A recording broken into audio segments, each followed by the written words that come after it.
Can you come help me right quick? Sure. Here we go. Dreads? Man, dreads is just what broke black girls do when they can't afford weed. I cringe as I thought of dating a girl with dreads. The thought of them touching my skin is nasty to me. It's like, does he not want a good job? Because I swear his hairstyle is screaming, I want to be broke forever. And he can't play football for shit, so what is that? Those things can't be clean. Is that even her real hair or not? I got 5 on it. I swear every single dreadhead I know smokes weed. Nah. I dream of 6, 7-figure salary. Dreads are gonna stop me from getting that. Says who? America. America, who the fuck is you? Just a system, false metaphor, broken analogy. I couldn't care less about who you think I should be, let alone what I should look like. This fabricated box society is built for me, doesn't fit with the characteristics of who I actually am. This is not a poem about slavery, or how our ancestors were dragged across the Atlantic Ocean. Yes, we know, they auctioned them off in broad daylight in front of hundreds of people. She runs fast. Hey, he's kind of strong, their hair is kind of dreadful. No, this is about rebellion. Who's down for a revolution? Man, you know I'm down for a revolution. There's 5 steps to this. 1, fuck assimilation. 2, stop being punked out of who you was born to be. Trying to look like them so you fade, cut and weave. You couldn't pay me to relax. 3, believe that beauty is most visible in the moments we naturally create. The media create illusions that have you tiptoeing around mirrors, picking up magazines, they swear hairstyles and body types you wasn't engineered to look like for. Be so damn good to their mind that it doesn't even matter what they see. 5, be prepared. yeah. On this journey, there'll be both rain and sunlight. Your confidence will be the only thing strong enough to create rainbow. Right, see, I didn't just grow locks. I grew confidence. I grew a deeper understanding of the things that matter. My roots, saturated with juices and berries, are just a healthy reminder that I look good this way.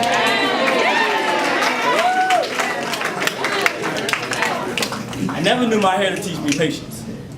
I am the chemistry my hair follicles needed to interlock. 5 years will make a decade. This length has never looked so timeless. Maple and blonde inches of strength, so yes, they strong enough to hold on to.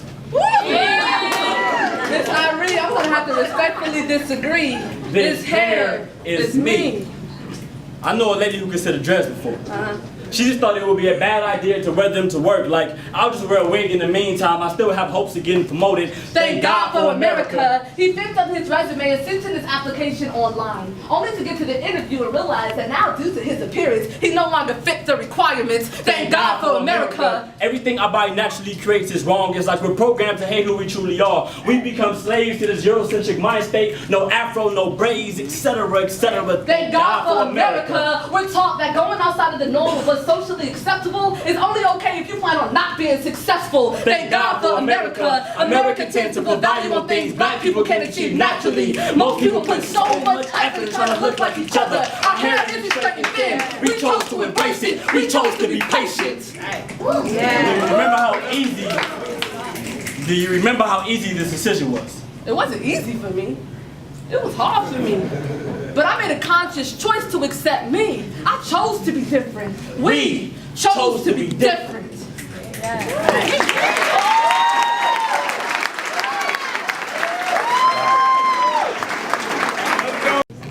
My mommy checked herself into a sober living home. She was searching for an antidote. And y'all know what I did to cope? I wrote poems. I wrote stories about my story, just attempting to tell our story. Cracked sidewalks and stale rocks we use as chalk to play hopscotch. I would call my sister. Searching through the closet for old, we were raised to find a way. Raised to illuminate. She said, when dreams are ambush, you make handguns and bombs out of confidence. No dreams are bulletproof. But even flesh when pierced by metal has the chance to recover. We were raised to illuminate, raised to find a way. No hot water, so he'd wake up some minutes early to cook cold water in the microwave. Pops was creative. He taught me math with dominoes. He sharpened pencils with steak knives. I was taught to take a paintbrush and aim for Picasso. Taught to take a pen and aim for Maya Angelou. Taught to take a basketball and aim for Jordan. That way, even if I fall short at most, I'll land on Kobe. They say stars are untouchable, but we get touched often. I remember her hands, we glistened. We of the couples climbed to the rooftop was night rides to watch for. But when I say star, I am talking about more than a couple of things. We're more than just energy waves and giant gas clouds that come together. More than exploding supernovae mixed with hydrogen and helium. We are stars innately. I started off intuitive and it caused my intuition and emotions to intertwine. I am a culprit of extended weeks of hunger.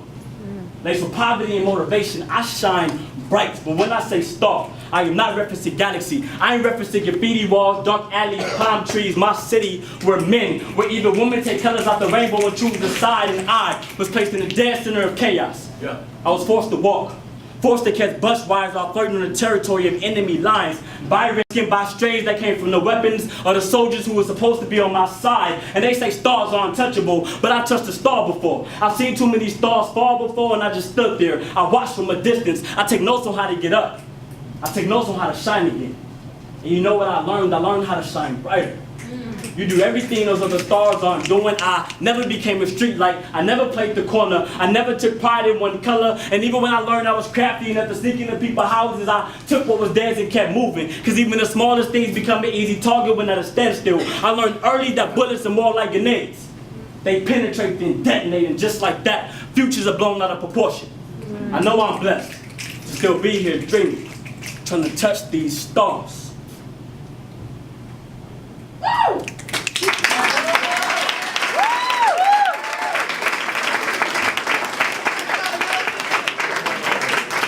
Moments where we as men and women seem to have figured it out. I got my first voila at halftime of a game we needed to win in order to make it into the playoffs. He looked me dead in my eye and said, "You should judge a man by his performance while his back is against the wall. There is not a game more important than life." You see, here I learned the true concept of survival. The weak become prey.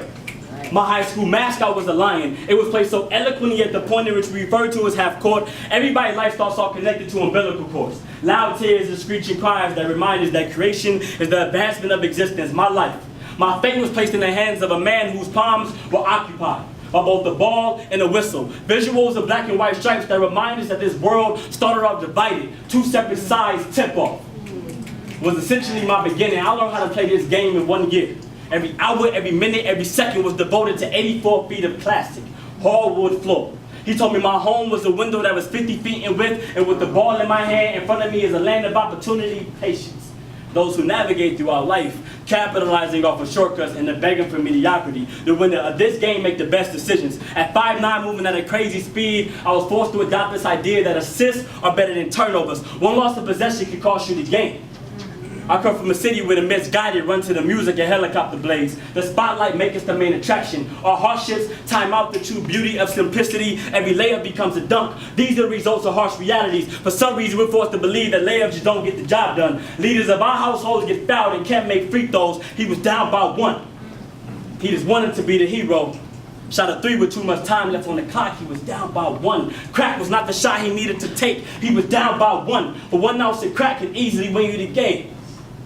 I'm like, 1 ounce of crack can also result in 20 years of captivity. Now he's begging for parole. Your Honor, I was too young to understand the severity of my decisions. He told me as point guard, as the man in my household, I cannot turn the ball over. So now I understand. That man in front of me, that man guarding me, would not care about my age. My defenders who try to predict what I'm going to do, they'll call me out of my name, talk crazy to me, get physical. They may even be wrong with the person judging justice. Vision is often impaired. I have to play through it. I'm from a city where my defenders dressed in all black. And they receive badges of honor for every black soul they get rid of. I'm part of a system where the fair skin is programmed against the different shades of black. They fast break at the sight of their own shadows. You see, even when they're wrong, they're right. It ain't fair, I know, but that's life. And this game is one that we all must play. How will you play the game, my guy? How will you play the game?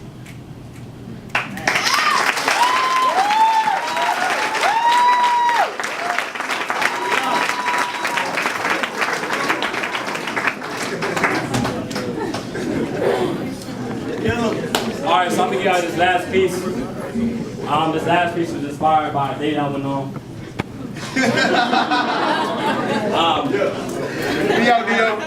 I asked this young lady what type of man she liked. And she told me that I was the kind of man that she liked. The poem not really about that. The poem is about the poem is about how I've been naive to this idea that as men we create a lot of these insecurities. Primarily because For a long time, I was in this position where I'd be in the space of a young lady, and regardless of her skin tone, I would suggest, and I would tell her what my preference is, whether what she is offering me is what I believe in or what I want. A lot of times I would find myself, for instance, if I'm in a relationship with a light-skinned young lady, but I told her I like dark-skinned young ladies, and then we get in a relationship, she looking at every dark-skinned girl like, why you ain't with her then? Or, all these other things, and so that's what this poem was motivated by. Do that shit.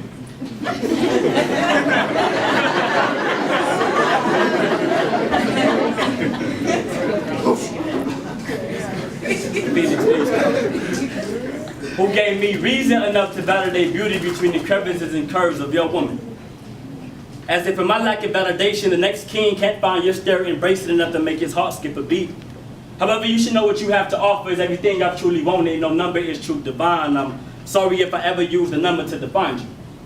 I'm well aware that each man's preference is just the next queen's insecurity. I asked you what type of man you like, and your answer was me. Look at you, already teaching me something.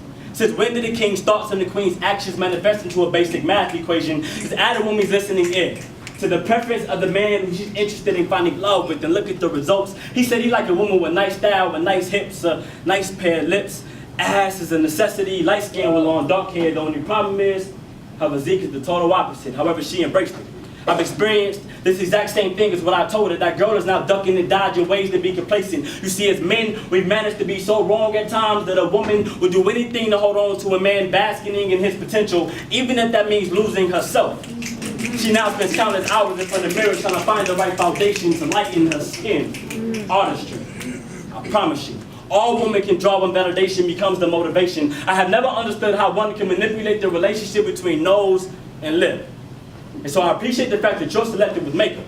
But no, I'm not going to answer your question on whether or not I like makeup. You see, depending on the artist, that pencil could redefine the definition of an eyebrow. So excuse me if I don't say much in regards to what it is that I like. I never knew my words could teach a woman how to be so creative. I've inspired one, too many great artists. They've even indulged in drawing for others. It was never my intentions, and you too should be cautious. It is said I too am a victim. I once heard the woman who I thought was the woman of my dreams say her last and greatest flaw was his lack of communication. He never understood how to say what it is he truly wanted, and she never developed the skills to read minds. She left him, and I've been trying to get her to stay ever since she listens.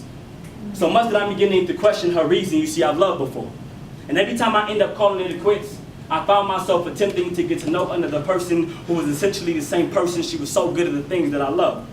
At some point, she was no longer the woman who I watched from a distance. Her telling me she wanted a man who knew how to communicate was both the gift and the curse. She'd hold on to my every word the same way she'd clench on to the arcs in my back when we'd make love. Initially, it seemed positive, but love is natural, far from being robotic. It's like she loved my idea of woman more than she loved herself, and that's fine. The only problem is she was engaging in change for all the wrong reasons. You see, she changed in hopes of finding love with me, not to better her being and not feel wrong. Who gave me reason enough to validate beauty between the crevices and curves of her woman? Who made what a woman has to offer so physical? Like, I appreciate the natural curves your ancestors granted you, but I need a woman who's on the quest to find and define herself. Fuck them eyebrows, and that ass is distracting, but I'd rather have a woman.